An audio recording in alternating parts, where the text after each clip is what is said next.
Qu'est-ce que l'arbre du monde? Un élément essentiel de la mythologie, à travers les mythes et les traditions du monde.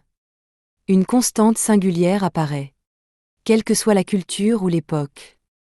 Les arbres occupent presque toujours une place sacrée. L'arbre-monde de la mythologie nordique. Les arbres sacrés des Celtes. Les arbres divins du Japon. L'arbre de vie en Mésopotamie. Les noms changent. Mais les arbres se dressent invariablement au centre du monde ou à ses frontières. L'explication la plus courante est bien connue. L'arbre plonge ses racines dans la terre, dresse son tronc dans le monde humain, et étend ses branches vers le ciel. Par cette structure visible reliant le monde souterrain, le monde des hommes et le monde céleste, il devient une image du cosmos. Cette explication est juste. Mais elle ne suffit pas à rendre compte de ce que l'arbre fait ressentir. Pourquoi? Sous les cerisiers en fleurs, l'être humain se sent-il spontanément plus léger? Pourquoi y boit-on? Y rit-on?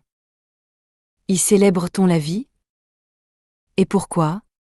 Sous d'autres arbres, le silence s'impose-t-il presque naturellement? Les paroles se raréfient. Le corps se redresse.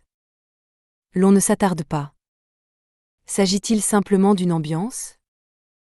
Dans certaines traditions du Qigong chinois, on trouve cette idée.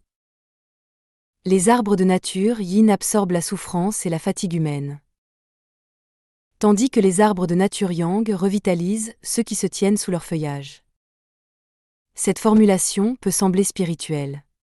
Pourtant, des perceptions très proches se retrouvent dans de nombreuses cultures. Et en Europe, les arbres associés au rassemblement et aux fêtes se distinguent clairement de ceux liés à la mort et au seuil. En Mésopotamie, le saule, souvent proche de l'eau, est associé au deuil et au monde souterrain. Tandis que d'autres arbres incarnent la vitalité et l'abondance. Les mots diffèrent, mais l'expérience corporelle demeure étonnamment similaire.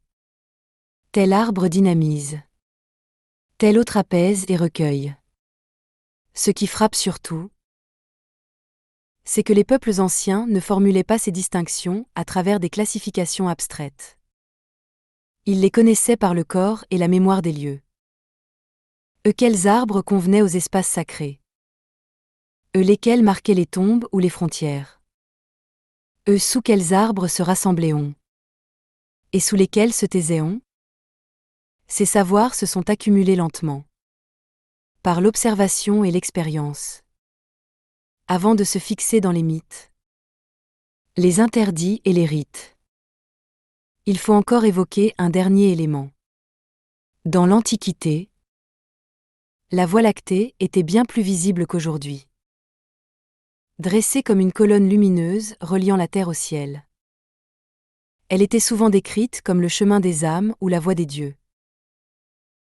Il n'est pas difficile d'imaginer que cet axe vertical du cosmos ait été superposé à l'image de l'arbre terrestre. L'axe vertical du ciel est celui de la terre. Pour ceux qui percevaient ces deux dimensions à la fois, l'arbre ne pouvait qu'acquérir un caractère sacré. Ainsi, les arbres furent honorés non comme de simples symboles, mais parce qu'ils agissaient directement sur l'expérience humaine. La réaction du corps, les lieux où l'on s'anime, et ceux où l'on s'apaise, la manière dont le monde était ressenti comme stratifié et vertical. À l'avenir, sur Patreon, je prévois d'explorer, à travers des conversations avec la botaniste japonaise Camélia Mizuki, comment les arbres et les plantes ont fini par jouer divers rôles. Comment ces rôles ont influencé nos espaces sociaux, nos mythes et même nos concepts du corps humain. Et ce que cela signifie réellement que les arbres fonctionnent comme des axes qui relient le monde.